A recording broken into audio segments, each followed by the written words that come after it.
What's going on, everybody? I'm your host, Ben Ballion, back with another episode of the Sports Pod, and in today's episode, I'm going to get into the Super Bowl between the Seattle Seahawks and the New England Patriots. I don't know if this one's going to be close on paper, but it's the big game, so we have to break down everything. I'll get into all of it on the other side of the intro. Hit it. DiVincenzo at three. Bang! Bang! At the wall, he jumps. It's gone. He did it. He did it. Pete Alonso with the most memorable home run of his career. All right, getting into the episode and starting with the AFC representatives, the New England Patriots. Listen, if they want to win this game, they're going to have to get out to a quick start. You take that early lead, you get the morale up, and then winning is contagious from there. It's so much easier to play from ahead than have to come from behind. And even if you're just coming from behind in the first quarter or even the first half, it's so much easier to have that lead and hold on to it than have to be stressed out and anxious and feel forced like you have to make a play. And this is something that spans across all sports, but in the Patriots case, especially when you're playing a team like the Seahawks, who have been a little bit prone to slow starts in the first half, taking that first quarter, second quarter lead is going to be imperative to them winning this game. Next, they can't really make any mistakes. They've got to do all the little things perfectly. This is one of those situations, in my opinion, where the Seahawks outclass the Patriots by so much on paper that if the Patriots want to win, everything has to swing in their favor. They can't have a stretch where the Seahawks just run down the field, slowly but surely they just move the ball and punch it off with a touchdown a couple possessions in a row.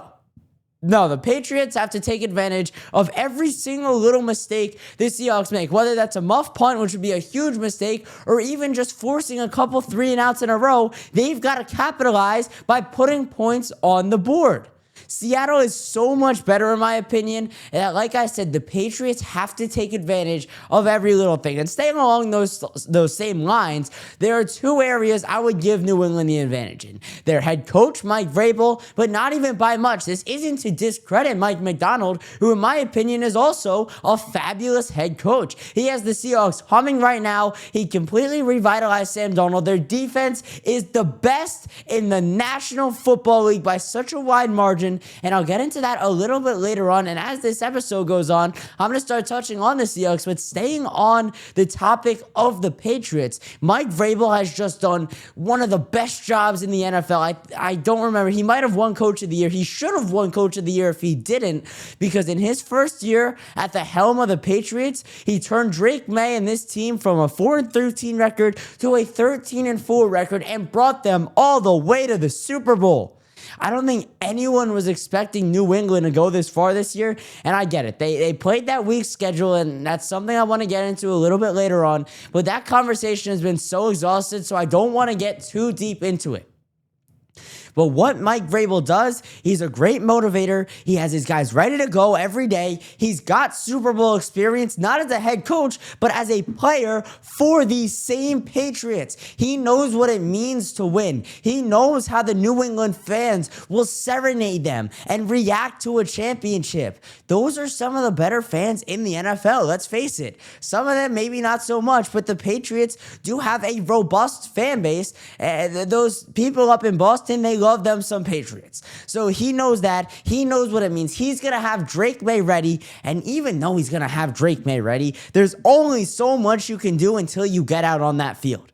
The head coach cannot be understated. It's huge to have the right coach in the NFL. But when you get on that field and the pads start crashing, the coach can't do too much. Yeah, he can call the plays, but it's up to the players to execute it, which leads into the next area that I think the Patriots have the advantage in. Their quarterback, Drake May. This is the only other area I think that they outlast the Seahawks in, but I think Drake May outclasses Sam Darnold. I know it's just May's second year. He didn't really play anyone, but he has shown all the signs of an elite quarterback. I just can't fully trust him yet, because he hasn't done anything in the playoffs, and he had one really good win, in my opinion, in the regular season, and that really good win came so early on. It came in,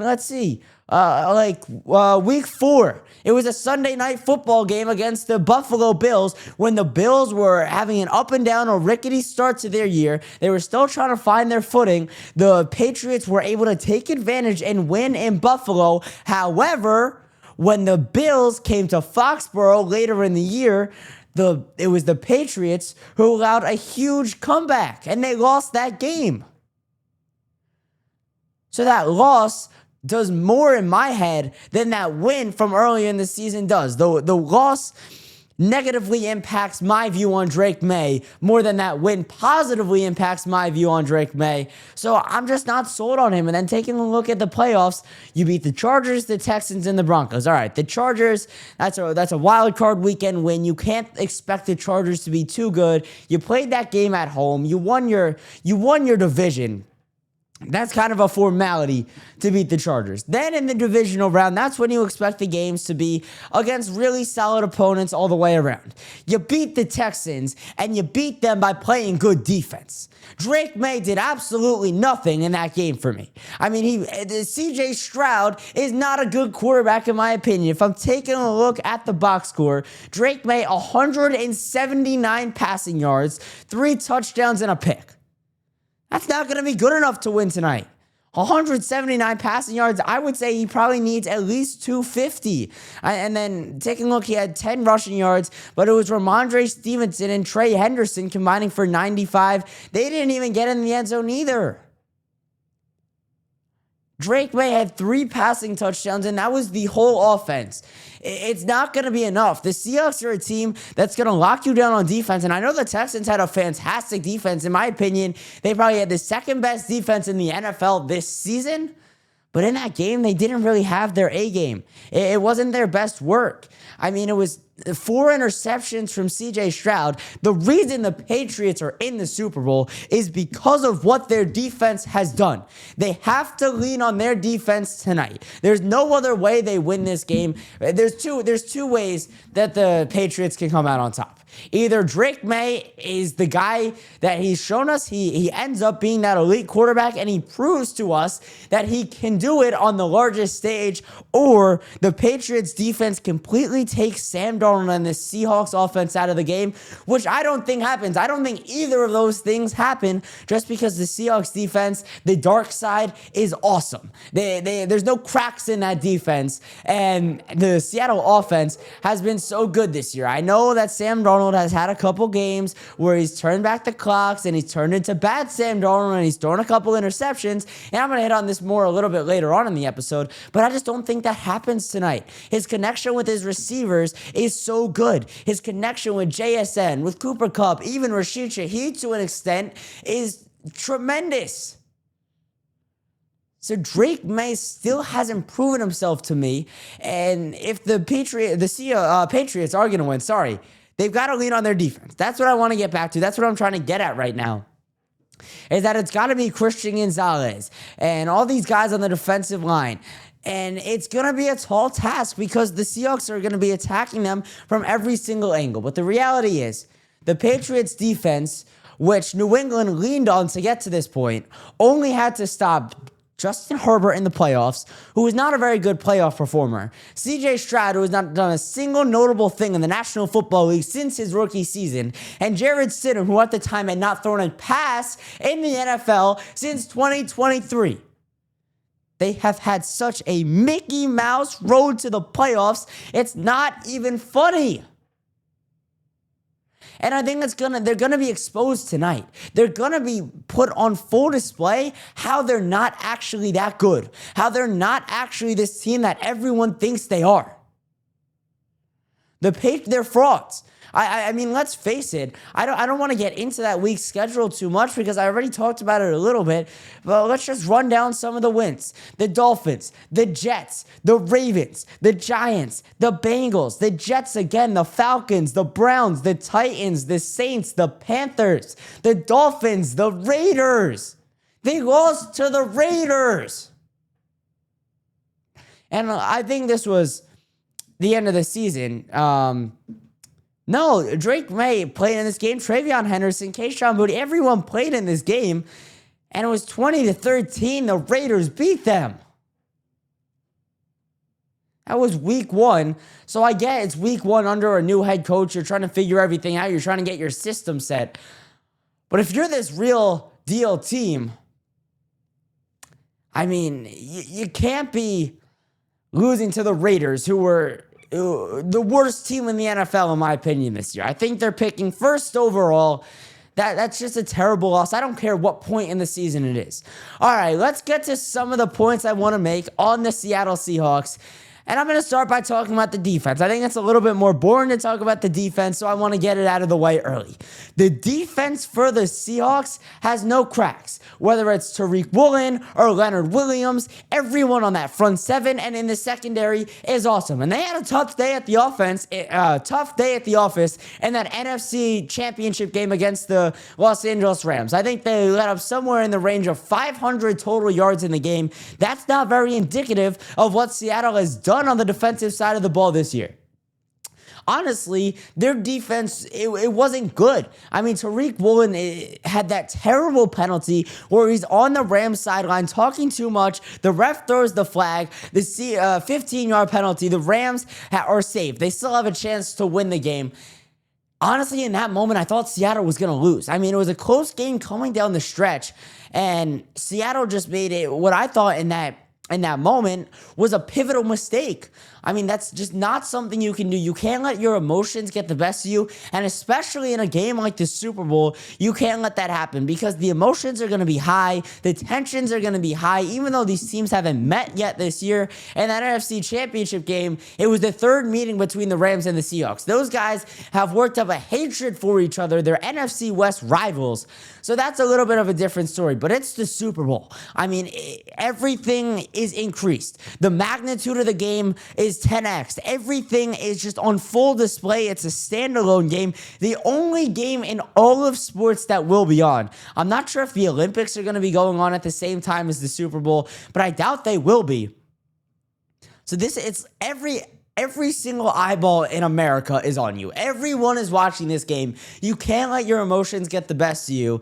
And that's one of the big things. If the Patriots want to win, like I said, they've got to take advantage of mistakes. But for Seattle, you just can't make those mistakes in the first place. It's got to be a clean, crisp game. I think you can afford making a couple mistakes, but you want to win this game pretty handily, and I think they have the ability to. So I'm not too worried on that. In regards to that, I think the defense for Seattle is going to be awesome tonight. Now getting to the offense. The one thing I'm worried about for Seattle is what if Sam Darnold turns back into bad Sam Darnold, the guy we saw with the Jets, the guy we saw in that Thursday night football game against the Los Angeles Rams a couple weeks ago, earlier in this season, and throws the ball away a couple times. What happens then? Are you going to be able to lean on Kenneth Walker to single-handedly keep your offensive attack afloat?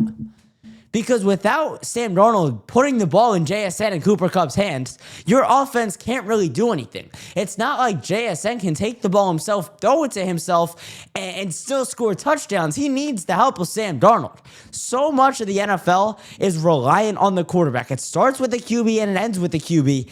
And there's always that possibility when it comes to Darnold that he turns back the clock and he throws the ball away a couple times. I still don't think that's out of the picture for tonight's game.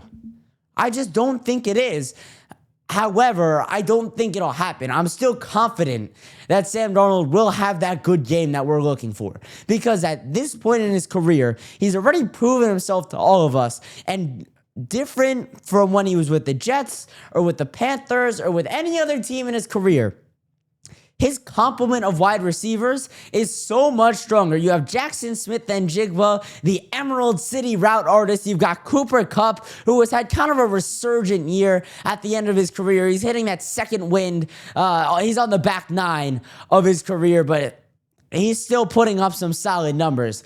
And even Rashid Shaheed, he's had a couple moments. He had a nice catch to start the game against the Rams. And he's a guy I think Mike McDonald can utilize a little bit more in the passing game. I don't know if he's caught a touchdown since being traded to Seattle. I think I would look for him to make a big play in this game. I don't know how heavily the Patriots are going to be prepping to defend Shaheed. But he's a guy I think that Sam Darnold can link up with one time, make a huge play that swings the momentum of this game. So he's a guy I would watch out for to make a big catch. Next, the running game is a point on the Seahawks that I don't think has been talked about enough. I get there's no Zach Charbonnet in this game, but Kenneth Walker has had a really freaking good year. If I'm looking at his stats for the entire season, let me pull it up real quick. But he had a real nice year. Here it is. In the regular season, 1,000-yard rusher, only 5 touchdowns on 221 carries. But you got to factor in that he was competing with Zach Charbonnet. That was sort of a 1-2 punch. Because if I'm looking at Charbonnet's numbers, and it's going to take me a minute to pull these up here. If I go to stats here, I think Charbonnet had more of the rushing touchdowns. Charbonnet had 12 of the 17 rushing touchdowns between those two. He was more of the goal line back. So I think more than anything else, though, the reason that Kenneth Walker hasn't had those touchdowns, you don't get that number, is because he's not getting the ball in those situations. But tonight, where he's clearly the top guy, he'll be getting the ball in those moments on the goal line when the game is on the line. So I think he's going to have a big game, especially if Sam Darnold decides not to show up and it turns into a running game. The Seahawks rush defense is solid. I think the Patriots defense as a whole is very underrated. They're not talked about enough, in my opinion. They're very physical. They're quick to the ball. They've got a bunch of athletes on the outside. And I think they're going to be able to do a solid job on the Seahawks, but not a good enough job. So the last thing I'll hit on as far as the Seahawks go is that their special teams is also dynamic. Like I said before, there's 3 factors of the game that I think the Patriots are going to have the advantage to. The coach and the quarterback. Everything else, it's the Seahawks game. Rashid Shaheed, the best return man in the entire NFL. Jake Myers, one of the better kickers in the entire NFL. And Dixon, their punter, is also fantastic. They've got guys all over the field. Their special teams. It just adds. The rich get richer. The offense is good. The defense is great. The special teams is great as well. And that's where I'm saying that the Patriots need to take advantage of every single little Seattle mistake if they want to win. Because on paper, the Seahawks are just so much better. They're just a better team in every single regard of the game.